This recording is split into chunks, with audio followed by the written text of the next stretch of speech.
का जो धंधा जो पूरे बिहार में एक उद्योग बन गया है, तो बगैर नेताओं के आपको लगता है कि कोई साम्राज्य चलेगा? नमस्कार, आप सिटीज देख रहे हैं। मैं हूं जशपुरा। जाप अध्यक्ष पप्पू यादव का गुस्सा एक बार फिर से फूट। पप्पू यादव कटिहार पहुंचे हुए थे। 9 नवंबर की तारीख थी जब कटिहार के बड़ी बाजार में राजेश यादव की हत्या कर दी जाती है। अब राजेश यादव के पीड़ित परिवार से मुलाकात करने पप्पू यादव जब कटिहार पहुंचते हैं तो वहां उनका गुस्सा फूट पड़ता है और नेताओं पर, अधिकारियों पर बड़े बड़े आरोप लगाते हैं। ये तक कहते हैं कि नेता और माफिया बिहार में अपराध की जड़ बने हुए हैं। लेकिन कैसे बने हुए हैं, विश्लेषण पप्पू यादव से ही आप सुनिए। देखिए, तो न्याय कब मिलेगा, कानून इतना कमज़ोर क्यों पड़ गया, इकबाल का डर क्यों हो गया, ये समझ में नहीं आता। इकबाल क्यों ख़त्म हो गया है, और मुझको लगता है कि मैं जो बार बार कहता हूँ, ये जो पूरे साम्राज्य का पर कब्जा हो गया है ज़मीन माफियाओं का, CI, CO, DCLR, ADM, और इधर नेता, और इधर माफिया, पूरा एक शहर नहीं, शहर का शहर माफियाओं की गिरफ्त में है। पूर्णिया में भी एक जमींदार महेंद्र यादव को बुरे तरीके से क्रिमिनल आकर के मारा, बांध करके ज़मीन कब्जा करने की कोशिश 2 दिन पहले की गई। बाहर से क्रिमिनल आए। यह विवाद 5.5 बीघा का आज से नहीं है, यह विवाद लगातार लंबे समय से। इसमें मनीष ठाकुर, अग्रवाल, 2 नायक और शूटर और लाइनर का काम एक रमेश यादव ने किया। आप जो मनीष ठाकुर है वो अभी तक आपसे क्यों भागा हुआ है, क्यों दूर है? जिन्होंने क्रिमिनल को हायर किया,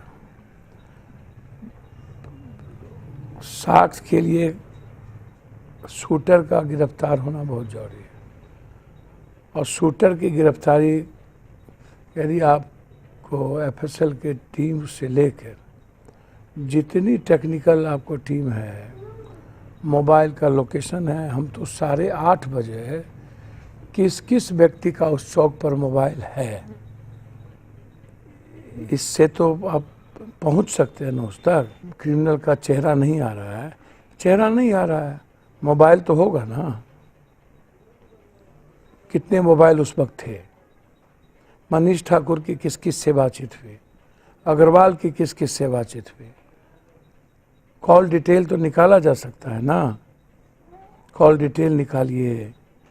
उस घटना 8 साढ़े 8 के बीच में, 7:30 से 9 बजे तक के बीच का आप टोटल मोबाइल का लोकेशन लीजिए। जो लोग हैं उसमें जो संदिग्ध आएगा।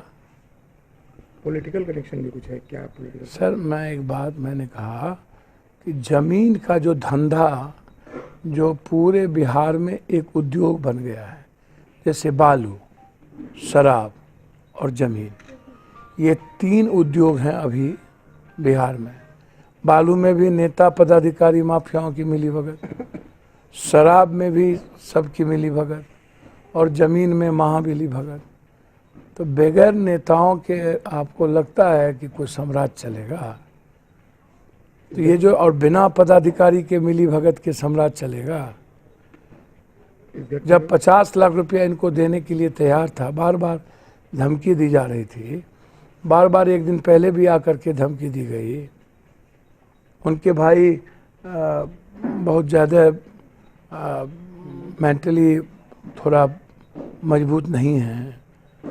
जिस तरीके से 22,000 रुपये में ज़मीन, 5.5 बीघा का, करोड़ों रुपये का ज़मीन, और जजमेंट सामने में, और उसके बाद एक लौता जिसके 3 छोटे छोटे बच्चे हैं, 4 हम लोग के परिवार के हैं लोग, और इतनी बड़ी जघन अपराध हो जाने के बाद क्या आपके पास कोई मतलब नहीं है किसी चीज़ों का? और ये सारे घटनाओं में, सारे ज़मीन में इसी तरह की चीज़ें क्यों होती हैं? अपराधी बच क्यों जाता है? क्या उम्मीद करें सर उम्मीद आप करिए, पप्पू यादव आने के बाद उम्मीद ही ना करिएगा। नाउम्मीद तो अब दुनिया में हम और लोग तो हैं नहीं। तो सुना आपने, कटिहार में पप्पू यादव पहुंचे थे और लाजमी है जिस परिस्थिति को, जिस हालात को पप्पू यादव ने वहां देखा, जिस हाल में पीड़ित परिवार को देखा, उसके बाद अपराध को लेकर के उनका गुस्सा फूटना लाजमी था। और यही कारण है कि पप्पू यादव ने कई सारी बातें कही हैं। जैसा हमने आपको बताया, 9 नवंबर को ही बड़ी बाजार में बर्नवाल चौक पर गोली मारकर राजेश यादव की हत्या की गई थी। 2 लोगों को गिरफ्तार जरूर किया गया, लेकिन मेन शूटर और मुख्य आरोपी अब तक नहीं गिरफ्तार हुए हैं। अब पप्पू यादव जो हैं वहां पहुंचते हैं तो इसे अपना पारिवारिक मामला बताते हैं और कहते हैं कि इसके लिए हम आर पार की लड़ाई भी लड़ेंगे। और इसके साथ ही नेताओं और माफियाओं पर बड़ा आरोप लगाते हैं। कहते हैं कि बिहार में बालू माफिया, शराब माफिया और जमीन माफियाओं का आतंक है। इन सभी के पीछे पॉलिटिकल लोगों का नेक्सस है। मतलब बिहार में नेता और माफिया मिलकर एक बड़ा नेक्सस चला रहे हैं और यही कारण है कि बिहार में अपराध चरम सीमा तक पहुंच रहा है। अब इसके अलावा पप्पू यादव कहते हैं कि भूमाफिया का नेक्सस और पॉलिटिकल कनेक्शन की तरफ भी उन्होंने इशारा किया और कहा कि आरोपियों की जल्द से जल्द गिरफ्तारी की जाए। कई सारी बातें पप्पू यादव ने कही। कटिहार पहुंचे हुए थे, गुस्सा फूट पड़ा अधिकारियों पर और बिहार के नेताओं पर। नाम जरूर किसी नेता का उन्होंने नहीं लिया, लेकिन बिहार के नेताओं पर उन्होंने आरोप लगाया और कहा कि माफिया और नेता मिलकर बिहार में नेक्सस चला रहे हैं। बिना नेताओं के संरक्षण के अपराधी फल फूल आखिर कैसे जाते हैं, ये एक बड़ा सवाल है और पप्पू यादव ने एक बार फिर से इस सवाल को उठाया।